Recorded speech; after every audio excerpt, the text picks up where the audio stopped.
Characters, welcome to the show. Subscribe, rate, review, tell a friend. Uh, very excited for this guest. I've been trying to get her forever. We've been having emails and stuff, and I know I say this all the time, but I have been trying to get her forever.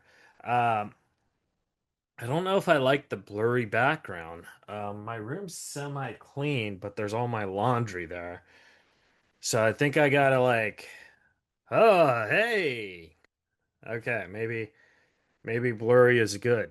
But I've been trying to get this guest forever, and it just happened. Shout out to my friend John, who actually made this happen. No, it wasn't John Cusack. I know everyone's thinking whenever I mention John, I'm talking John Cusack. No, it was my friend John, who works at the Laugh Factory in Covina. He hooked it up. So thank you, John. Love you very much. Uh, Very excited. You've seen her in Sabrina the Teenage Witch. You've seen her as the host of The Biggest Loser, Hollywood Squares, Conan. She's done so much. She's a fabulous stand-up comedian. Caroline Rhea will be here via Zoom, and I'm very, very excited. So subscribe, rate, review, tell a friend, and yeah, we need to get those reviews up. We need to get those subscribers up. Uh, the producer's like, we gotta get everything up, and I'm like, okay, everything. Awkward joke.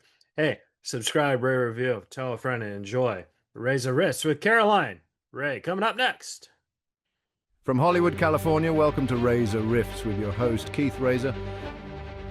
Hello. Hi, Caroline. How are you?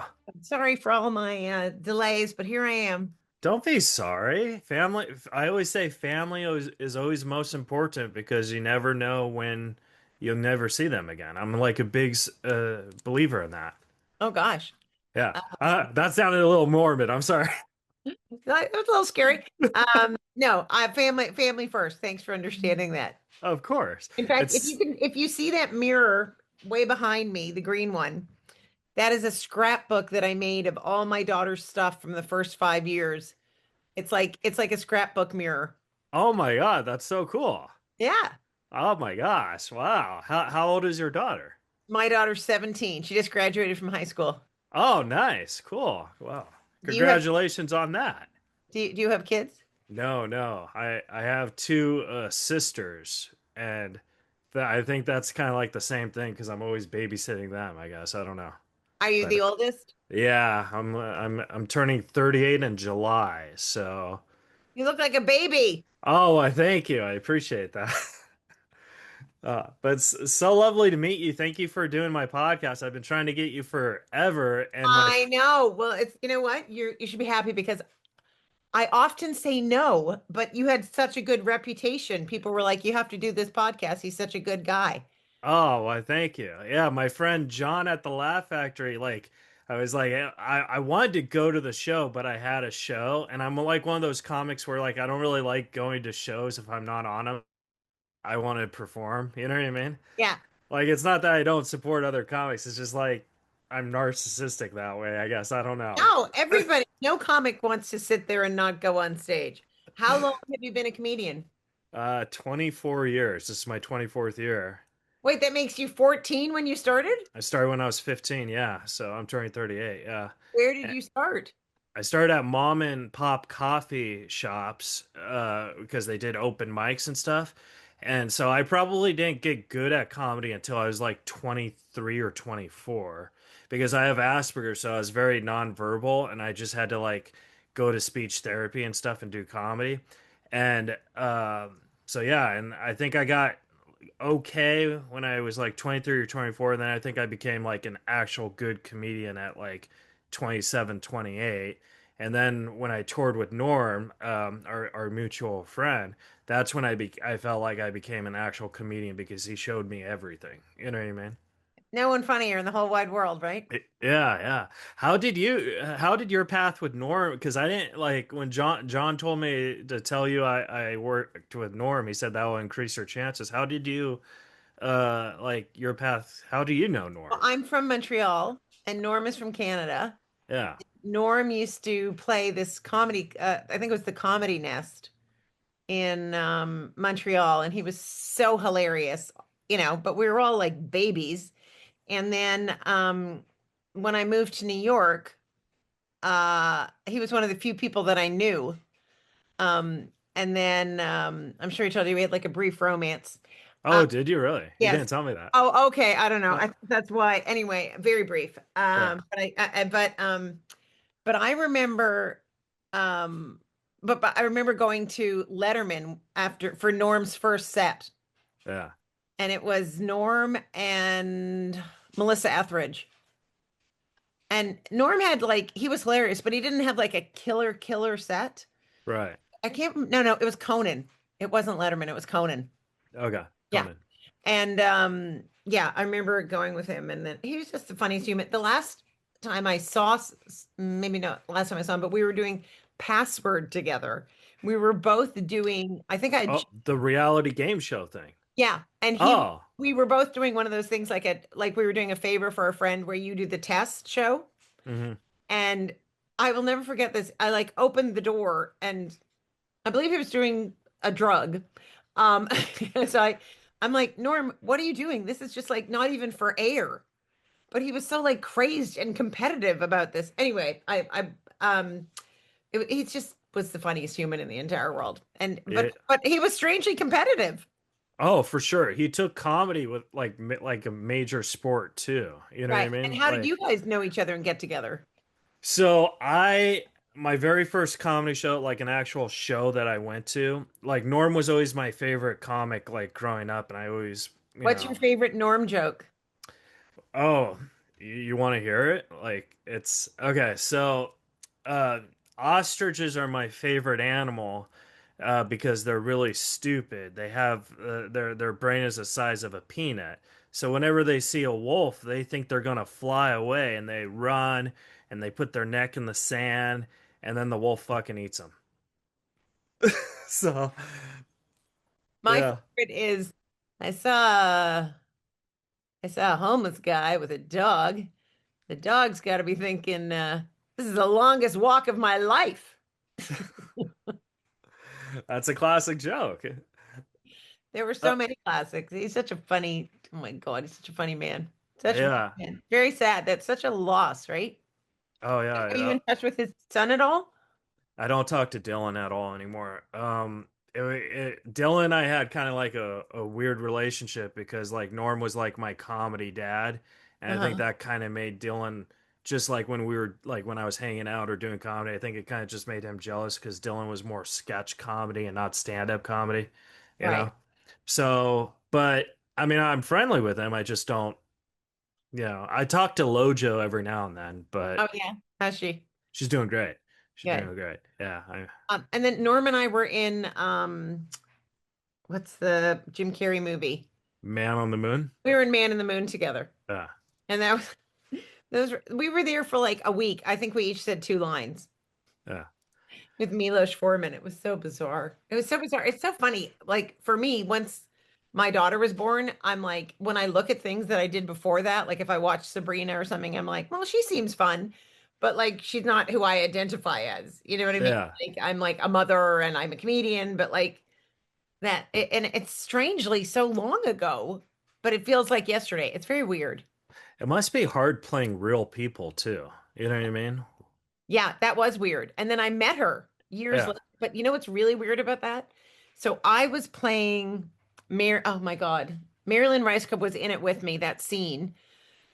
Oh my gosh, I cannot remember the name of the person that I was playing. This is really bad. I haven't seen it in such a long time. I I can't don't. remember her name. But let's say her name was Mary, which it was not. Okay. So many years before that, I had met Jim Carrey, and I'd had this dinner with Jim Carrey and Laura Keitlinger, Janine Garofalo, Ben Stiller, and Andy Nelman, who did Just for Laughs Comedy Festival. And I Mhm. remember we were at this restaurant on Columbus on the Upper West Side, and he was waiting. He had a pager because his wife was pregnant. Oh And my gosh. and we heard a beep, beep, beep, but it was a truck backing up. But Andy thought it meant that his wife had gone into labor. Yeah. All kind of had this memory of this, right? And that's the only time I had ever met Jim Carrey. So that was like years prior. And when Jim did Man on the Moon, he was so he was Andy Kaufman. He was really just like method acting. Yeah. So he sat down next to me in the makeup chair and he's like, "Hey, I'm Andy." And then I was like, am I supposed to say I'm Caroline, or am I supposed to say my character's name? Right. Right. So I just said, "Well, hi, it's nice to meet you." Like I didn't know how to do it. And he goes, "Well, have we ever met before?" And I had never met Andy Kaufman. So I said, "No, I don't think we have." And he said, "I thought we had dinner once with Ben Stiller." And I go, "Yes, we have. Yes, we did." Oh, So I was like, I don't know which one is which. so he was like mind messing with you in a way. Yes, but strangely, I don't even know if it was on purpose, but Oh, do you, I feel like that's what comedians do though, because they like, I mean, I will admit I'm kind of guilty of it but like, it's not to hurt people. It's just to like play, like, I heard Steve Martin's like the master at that. You know what I oh, mean? yeah. Do you want to hear my Steve Martin story? Oh, you got a Steve Martin story? Oh, I yeah. would love to hear your Steve Martin story. Well, I love Steve Martin. I mean, Okay. I literally had his comedy album and he was like I knew every word to King Tut and everything. He was just like it. Yeah. And I was at the Aspen Comedy Festival and we were all flying home on the HBO jet. And I happened to know that he was on the same flight as me. So we were all at the St. Regis, and I went up to him in the lobby because they had told us that our flight was canceled because of the weather. So we had to drive to Rifle, Mhm. and which is very common, and then you fly out of there. It's like anyway. So I went up to Steve Martin and I said, hi, I just want to let you know that our flight was canceled because of the weather. So we have to take a bus to Rifle. And he said, "Oh, do you work for the airline?" And I was like, so devastated because I'd been part of the festival and I like this was not like Sabrina was on. I had specials and I was like, and I said, no. Anyway, so then we're on the bus and then we're on the airplane. And I happened to be sitting next to, it was like a four top. I was like Steve Martin and whoever he was with, and Martin Short and his lovely wife. And this is before I really knew Marty. And I was alone, like in the single seat. And they were like having so much fun and they were playing games and they were laughing hysterically. And I was just like invisible next to them. Like they never like, anyway. When we got off the plane, it was private. So they were, all of our names were up on the tarmac. All the limo drivers came up. So I saw Steve Martin's name. So I said to him, just because he was like looking for his car, and I said, your limo is over there. And he said, "Oh, thank you. Do you work for the limo company?" And I was like, okay, enough. All right. I said, "No, I don't." Cut to, do you remember Bowfinger, the movie? Yeah. Do you love that movie? Yeah, yeah. It's Jamie Kennedy's in it. He is? Yeah, he played the Jamie's one of my good friends. He played like one of the actors and stuff, and Eddie Oh, he did? Murphy. Okay. Yeah, Eddie Murphy is so funny in that movie. Oh my God, he's is funny. directed by Frank Oz. Yeah. Okay. I have So, Asperger's, Caroline. I know all these things. I'm oh, sorry. all right. So, anyway, there's a dog in that movie, and the dog wears high heels to do the sound effect. Remember, Uh, it's in the parking lot scene, and because they couldn't get somebody to wear the high heels, but it's a dog. The dog was trained by the Kathy Pittman, who was the animal trainer on Sabrina the Teenage Witch. oh wow. Right. So it was like it was the premiere and Kathy said, "Will you please accompany the dog to the premiere?" She asked you. Yeah, like as Oh, a okay. favor to be the human that like walks the dog down the press line. And I was like, "Sure." So I'm holding the dog, this gorgeous dog. Let's say the dog's name is Rusty. I can't remember the dog's name. Okay. Or Sandy. And I'm like holding the dog. And Steve Martin walks over to me and says, "Are you the animal trainer? That dog was incredible in the movie." And I'm like, no, no, I'm not the animal trainer. But this is the third time that I've been asked by this man. Okay. Then in the movie, Eddie Murphy talks about how the worst seat in the entire world to sit at a premiere is the front seat, like the Uh, front row. yeah. No, the worst seat at a premiere is sitting in the front row with a dog next to you. The dog in the seat next to me. Okay. Longest walk of his life. Exactly. There you go. So then cut to, I know it's a very long story. It's a great story. We're at George Carlin's memorial service, and I walk in with my daughter's father, Kostaki Economopoulos, and we walk in, and it's Louis C.K. and Ben Stiller and Christine and Steve Martin and his beautiful wife all in the front row. So as we walk in, Kostaki says, "You have to introduce me to Steve Martin." I go, he probably thinks I'm one of the pallbearers. What are you talking about? He has no idea who I am. There's not a chance in the world. He thinks I'm like, a ski instructor from Aspen who happened to be on his bus, right? So I go like this, no. Oh, I'm not even gonna even say hello. So I sit down, we're sitting right behind them. And he turns around and he goes, "Caroline, hi, Steve, how are you?" And I'm literally like this, like, what? Now? And I don't know how I did this. I said, "I'm so sorry. You look so familiar to me, but I cannot place you." You said that to Steve Martin. And I said, "I know I just saw you on television with someone doing something, and I'm so sorry. I just can't think of it." And he goes, "Well, I just hosted the Oscars with Alec Baldwin." I go, "Yes, with my friend Alec. I knew you looked familiar, and I could not place you." So you reversed it on him. I did. And then throughout the Kelly Carlin was giving the eulogy, and she was like, "Well, comedians are crazy." And then Steve would turn around and go, "We're not crazy." And I was like, "What is happening?" Now we're friends. Now we know each other. Now anyway. He's since then actually been, I mean, he's a very lovely human being, but it was funny, the complete. But he then actually helped me with art because he and I both collected Martin Mull's paintings. Oh my gosh, Martin. Yeah, he painted. Yeah. Anyway, I love Steve Martin. I hope, you know, I but got a it's so Steve funny Martin that story. It's not as good as yours though. well, what's your Steve Martin story?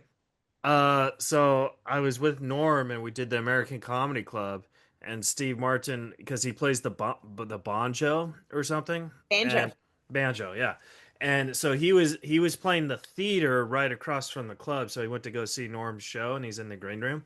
And then Norm told me to ask Steve for an autograph, and I was like that's very awkward for me because it's like I kind of I could talk to celebrities pretty easily, but like I don't like I rather ask them to do my podcast. Basically, that's what I'm saying, right? So I was like, I don't know, and he's like, oh, do it. So I asked him for an autograph, and then Steve gave me a card, and it just said you met Steve Martin. So Yeah. I gave it to Norm, and Norm's like, hey, Steve, your number's not on this. It was just kind of like that. So it wasn't like I, I think like it was just more like a story. It wasn't like anything like he was nice and stuff, but he didn't do any like he was very shy. I remember that. Yeah. So, but All right. So when you say that you have Asperger's, yeah. explain to me because I don't know enough about Asperger's. Oh, it's a form of autism and Yeah. so like I don't see social cues very well. So like it's kind of like that where like it's kind of like that. So like I can't really see how you're feeling towards me. I just kind of go based off of energy and stuff. Well, So if you perceive energy though, that's reading someone. yeah, but I don't really know how like I don't know if you really enjoy me or if you just enjoy me in the moment. You know what I mean? So like I don't that's kind of how and like it's like anxiety kind of and stuff Oh, and so it's just kind of like that where like I don't see social cues and for example, whenever someone says no, like if you said no to this podcast, I probably would have hit you up in like 6 months to see if you changed your mind. You know what I okay. mean? So it's kind of like that. How does it help and hurt you as a comedian? It helps me because I'm very good at joke writing and stuff. So like I could take a joke, like I wrote for Norm too. So like I could take a joke and I could just write so many taglines like that, like no problem. You know what I mean? And it That's hurts great. me as a comedian because it's hard getting booked, especially since, all my friends are no longer with us. So it's kind of Right. where it's like I'm kind of by myself now, and I don't really feel comfortable asking, "Oh, hey, can I get on the show?" You know what I mean? Stuff like that. Right. And Who so else, who else have you lost that's your friends? when Norm died, Saget took me on the road, and Saget was like, he called me like all the time, because like Norm died on September 14th, 2021. And Saget was the first one to call me. He called me all the time. He's like, hey, I'm going to take care of you. We're going to go on the road. So I did 3 cities with him. You know what I mean? And it was great. And then unfortunately, he died. And, right now I tour with TJ Miller, but I've been friends with TJ before he was famous. So, like, I think like that kind of helped me because it's like, we've always had this brotherhood type thing, Right. and TJ's great, but like, so yeah, it's kind of like that. Where did you grow up? I grew up in Huntington Beach. Oh, you did? Yeah, And then when did you get diagnosed with when I was autism? when I was 13, March 10th, 1999. I remember that day because that was the day the Los Angeles Lakers traded Eddie Jones to the Charlotte Hornets for Glenn Rice. And it was the worst trade ever. And Eddie Jones was my favorite player. And like, I come from a very poor family, Caroline. And we got tickets for Christmas to go see Eddie Jones play at the Great Western Forum, which is in Los Angeles. And then they traded him, so it was like, what's the point of going? Because you can't see Eddie Jones play, you know? That's your memory of it. Wow. Are you one of the Yeah. people that numbers and dates mean a lot to you and you're very good at memorizing them or knowing them? I mean, I don't know if I memorize them, but I know that I You know. know them, but like if Yeah. I said something, oh, then, but you do always have like a specific memory associated with something? I mean, I could, yeah. I mean, it really depends on what you're, you know what I mean? Like So what would you say your superpower is from having autism? comedy. Like seriously, like comedy's the best thing in the world, you know what I mean?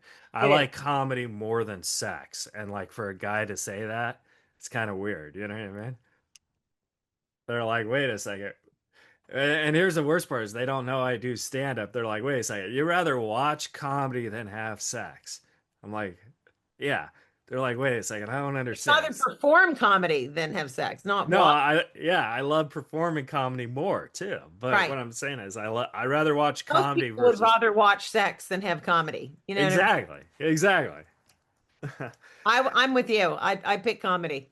Oh yeah, comedy all the way. You know what I mean? Have you seen Steve Martin and Martin Short's show? It's so hilarious. No, I mean on the TV I have, but not live. Yeah. So Oh my God, yeah, it's funny.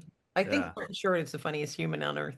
Uh, hey, I wanted to ask you some comedy questions real Okay. fast because I'm interested about you and I want to respect your time. But I wanted to ask you, so like when you started, there's a comedy boom, and then you got your talk show, Rosie gave you the talk show and stuff, and then so you stopped doing comedy. Now you came back to comedy like 10 years ago, and I want to know, how is that transition for you? Was that like hard, or was it like easy to get back into rhythm?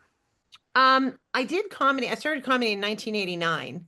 Hmm. And when we started, we would go to, I mean, like I was, CJ Marinan is my opener. And I was like, just get on stage as much as you possibly can. Just get on stage. It's just the gym. You got to get on stage. You have to. It's just like when you haven't worked out in a while, you have like aching muscles. Like for me, comedy is like therapy and mental stimulation. And it feeds all of my, what do you call it? Oh my God, what is the word when you are, oh my God, what's the word? Oh, an Satisfaction. extrovert, Oh, it's all an my side. extrovert. So it feeds all my energy. Like it fuels me, right? But so I did it. When I was on Sabrina, I couldn't tour obviously when I was filming, but I always was still doing stand up. Yeah, And then, I mean, I toured a lot after the talk show, went right back to stand up and toured a lot. But when my daughter was born, I really stopped for about 9 years because I wouldn't tour. I wasn't going to leave her when she was little. Yeah, you want to be a mom and see them grow up and stuff. Yeah. And so when she was 10 or 11, which was like, yeah, like 7 to 8 years ago, I was like, okay, I can do this again. I was on another series. So that was like time limiting, but I would say like in the last 4 years I've done two specials. I've done more stand up probably in the last 4 years than I did in my 20s. Yeah. And I do 6 shows a weekend in LA at least.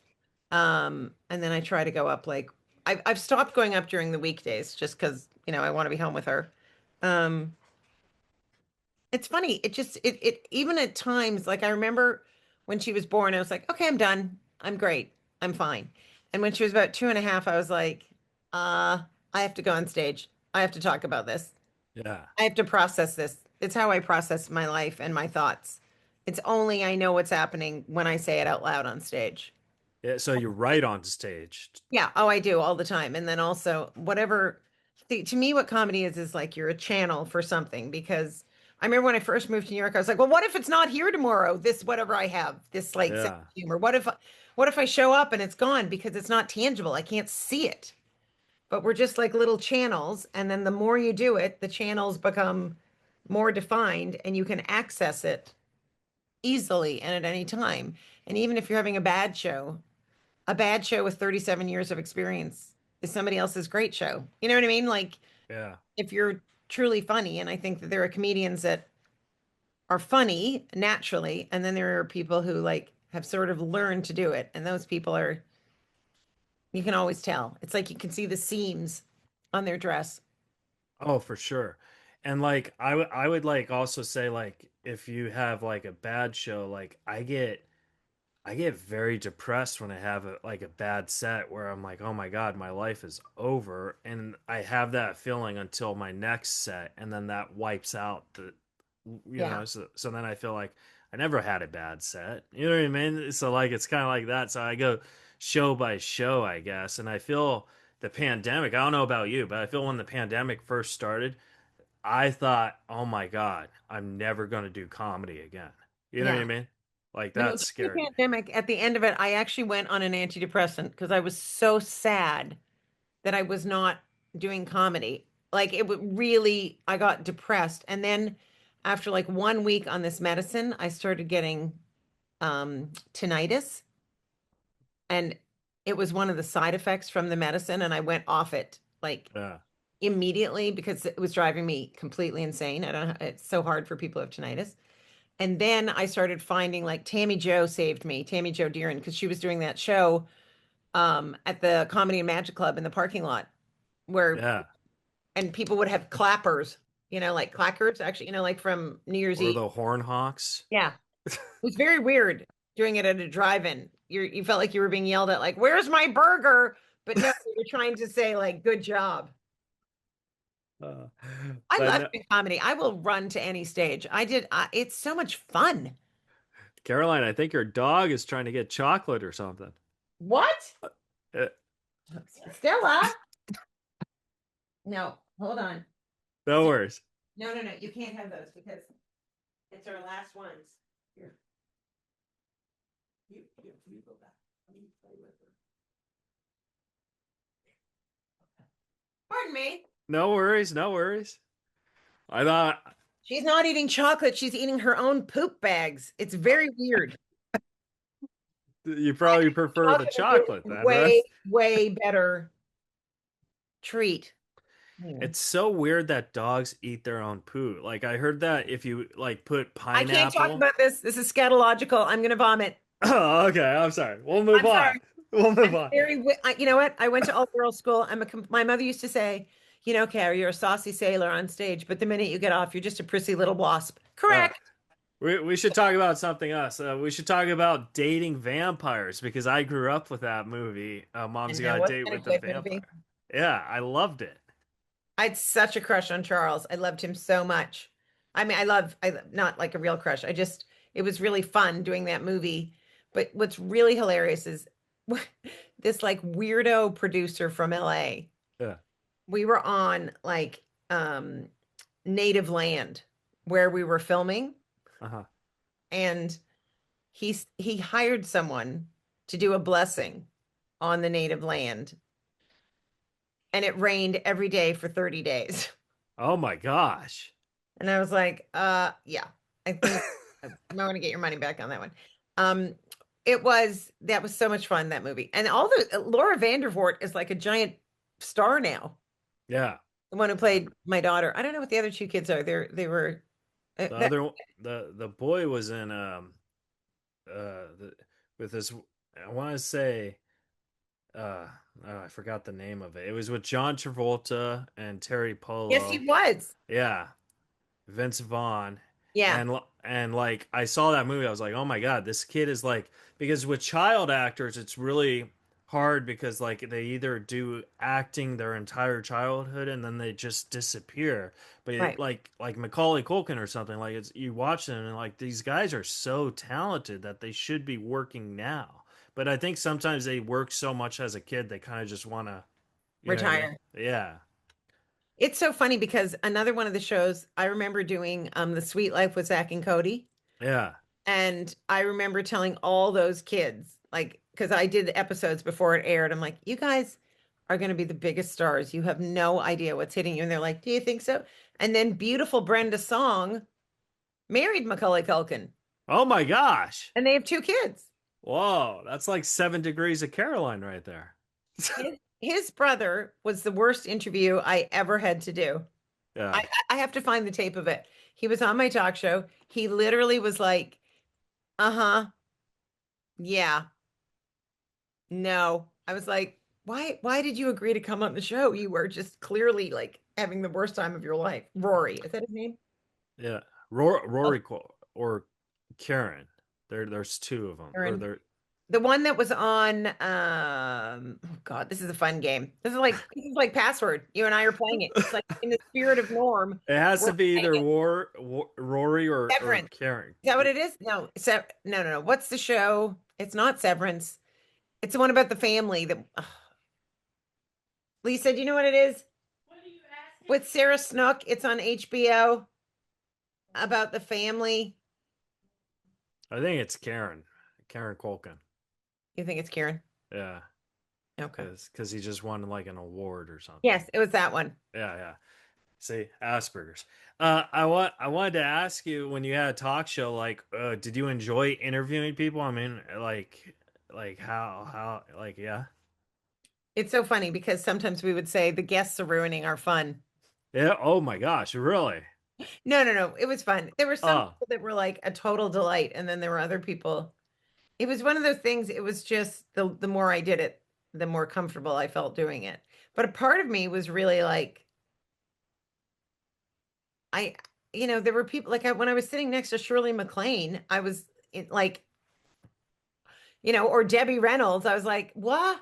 I mean, Barry Manilow sat at a piano and played me every single one of my favorite songs. I was obsessed with Barry Manilow when I was a kid. yeah. Part of it, Neil Diamond sang me "Sweet Caroline" to my face. Oh my gosh. I know, like How cool is that? there were so many crazy cool things. Robert Duvall did the tango with me. Um, yeah, I know. I'm gonna look through it and like post some stuff. But there was some part of me that thought, I don't want to be, I don't want to, I don't want to be the person who's listening to someone else's exciting story of their life. I want to have my own exciting story of my life. Yeah, It was sort of like very codependent. yeah. Like, oh, well, let's hear about you and whatever. And I was like, you know what? I actually want to go be in movies and be on television and not necessarily be the person. Like it's like it was entertaining, but it wasn't something like that I fell madly in love with. Yeah, I kind of see that and I kind of agree in a way, even though like I'm like a F-list star compared to, I kind of I enjoy talking to people because I enjoy making people laugh and learning about them. And like the truth is like every interview in my experience, like this interview is going to help me be a better comedian. Huh. And even though I feel I'm already good, I feel like it's one of those things where you can never be great. You always have to keep climbing the mountain.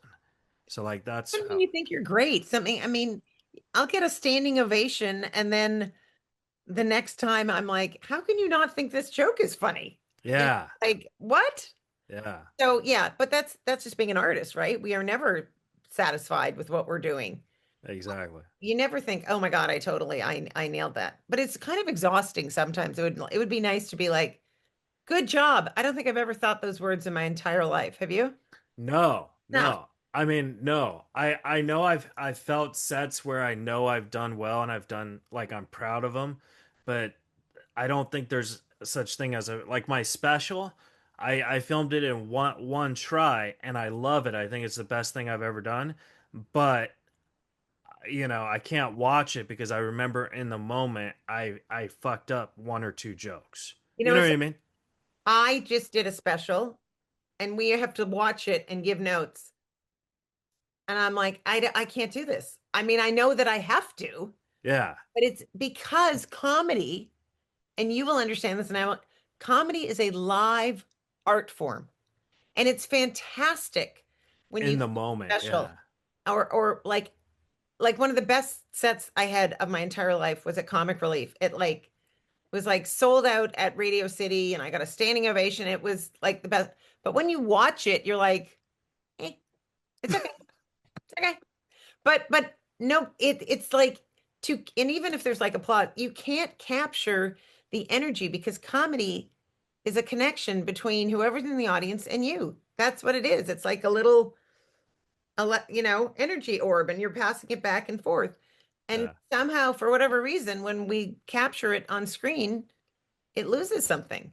I mean, that's Yeah. my feeling. It's like it's never as exciting as it was in the moment, unless you're, I guess, the most precise joke teller that just wants to be observed, you know? Yeah. I Uh, don't. I want it to be about what's happening.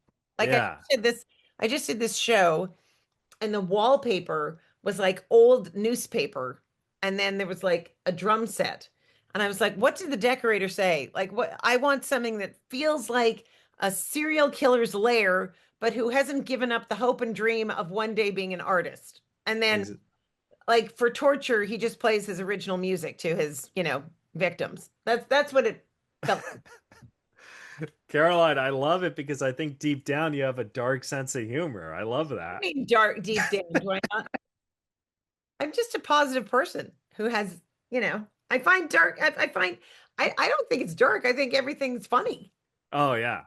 I've been like doing this thing where like I have like a bit where like I say, oh, like if I'm bombing, I say, oh, this is like telling jokes at a funeral, and then I just go on and on. And like how I got this bit was because I always thought when people, tragically end their life or whatever, they always write notes, like suicide notes. Mhm. And this kind of story kind of like made because there's a comedian named Drake Sather, and he killed himself, and he left notes where like he'd leave a note in the bathroom and be like this way to the body, and then they go to the body and there's a note that'd be like wrong room. You know what I mean? Like so it's kind of funny in a dark, That's sophisticated. what he did. That's what Drake did. Yeah, that's what Norm told me. And I was like, that's so funny because no one really not what happened, but no one really looks at the notes where like they could be like jokes there. So like that's kind of how That I is so crazy. Wrong room. I mean, that is the darkest thing I've ever heard. Drake was so funny. oh yeah, he was great. Yeah. When did he die? What year? Probably when Zoolander came out a year after Zoolander, probably 2020. No, Is that when? 2002, 2003. That's so sad. Yeah. So, That's so sad. Caroline, I want to respect your time, but I have three Okay. more questions. Can Okay. I ask these? Yes. Okay. So, on Sabrina the Teenage Witch, Yeah. I know you've done a lot of. You would be our exact OG audience. Oh, thank you. Here's the episode I remember. Okay. Because like I love it. I love the show, but I didn't watch every single episode, so I apologize. But the Violent Femmes were on it, and I know. I wanted to ask you what was that like? Holy That was Lord. so cool. We didn't actually get to work with them because it was in that episode that we zapped ourselves into being teenagers. So actual teenagers played us. I mean, we saw them and that was really, really very cool. We had Yeah. so many cool. We had 10,000 Maniacs. Did you really? Yeah. Whoa. What and then we had In Sync and we had Backstreet Boys. I think the Backstreet Boys were on too. Yeah. I remember Beyonce asking me if she could be on. Oh my gosh. We had Britney Spears. Yeah. A lot of music We people. were, it was so cool. In fact, we just did a 30th anniversary reading. Like we were all together 2 weeks ago in Chicago, the whole cast, and we were talking about the craziness of how that show, who it had on. I mean, like the Violent Femmes, that was really cool. Yeah. Yeah. That was super cool. Okay, I have a question for you. Of course. Who was your first concert? Violent Femmes. Yeah. So because like music's like very, I only could deal with so much music, and Violent Femmes were very like, for a punk band, they were very, very mellowy and very like Gordon Gano when he writes songs, like it's more like poetry into a song versus a song that's into poetry. And like that's kind of what I like can listen to, because Right. I don't really listen to the tunes, I listen to the poetry. Does that make And sense? do you have any kind of auditory processing thing going on too? Like when I listen to music, Yeah. I mean, it depends what type it is. Like I can't deal with loud noises. I get Right. dizzy, and like I sometimes I get meltdowns if it's like too loud, so I can't go to like hardcore Yeah. shows, you know. But why is that weird? Not at all. Oh, okay. Not at all. Oh, I was just curious. Like I said, I don't really know a lot about what you were telling me about your diagnosis, and I was wondering if that was part of it. oh yeah. I mean, I'm also very sensitive to light and stuff. Usually when I do stand up, I wear a hat or something like that. Like I'm wearing these glasses right here because it's blocking. I have blue eyes. I don't know if that has anything to do with it too, but like I don't like the sunlight like I Oh, wear. Yeah. yeah. But yeah. All right, cool.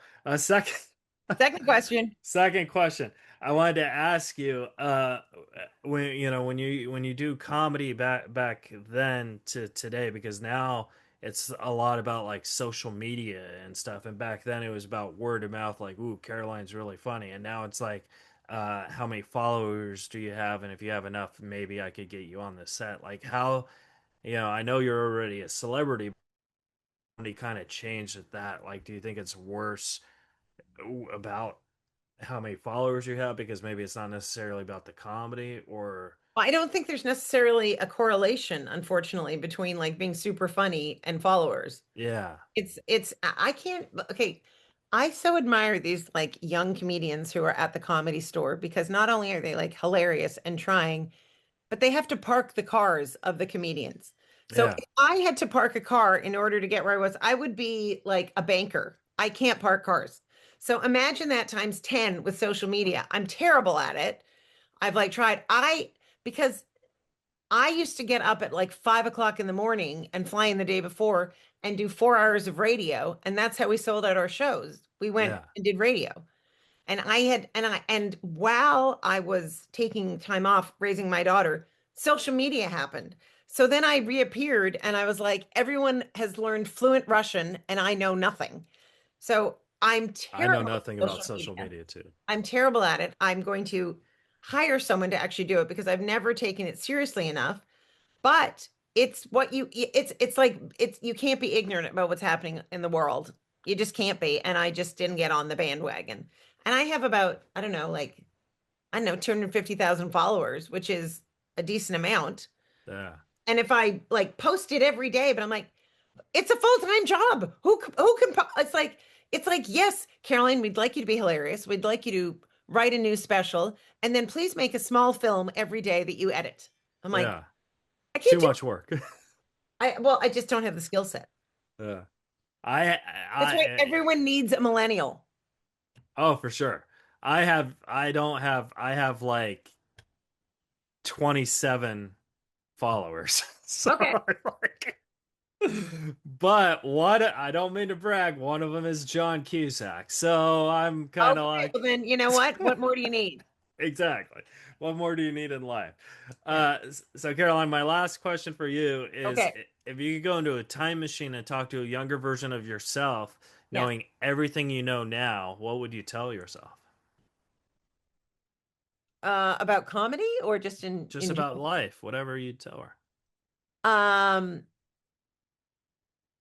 I would, tell myself to be my cheerleader, not my critic. Yeah. Like there's no worse critic than me, you know. Yeah. Like I, I am always like, but what have I done? You know what I mean? Like, what have I what have I really got to show for, like I'm like a bit of a psycho Yeah. in terms of that. I would because my own child, I'm so proud of her for, like she got into film school, she made her own film, Oh, that's awesome. edited it, she directed it, she wrote it. She's like, I'm so full of pride for her. But I'm sure Norm was like this, like, we're Canadian. Bragging is actually against the law in Canada. It's Yeah. like you are not allowed to be like full of yourself because nobody will take you down faster than, what are you, a fathead? Like I'm not kidding. When I had my talk show, my mother, who was a huge supporter, said, "Darling, is it really necessary that it's on every day?" And I was like, "Well, yeah, Mom. I mean, it's an everyday talk show." So Yeah. anyway, Well, yeah, I would say that I would say that. What about you? What would you say to your younger self? oh, I would say probably keep doing what you can to turn no's into yeses because you meet wonderful people like Caroline Rhea and John Cusack and all these, people. So they make you a better artist. What is your birthday? How have we not established this? My birthday is July 4th, 1987. July 4th. You're a little cancer baby. Okay. Yeah. Is that bad? Or No, it cancer's makes bad? you deeply sensitive and intuitive. Oh, maybe. Yeah. And also, it makes it hard for you to go straight for something, like directly asking. Like I'm an Aries, I'm like gonna go up and directly ask you something. Yeah. And usually when I you have to have someone ask you for me. right, and then but with a Cancer, you're like you're so not direct. You're like sideways, and then peek head out of shell.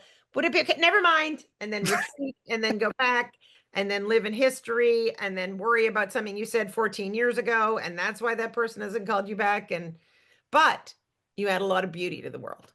Yeah. Awesome. There you go. Well, I'm so glad you said that what you would tell yourself because I thought for sure you were going to say Caroline. This is Caroline from 2026. How are you?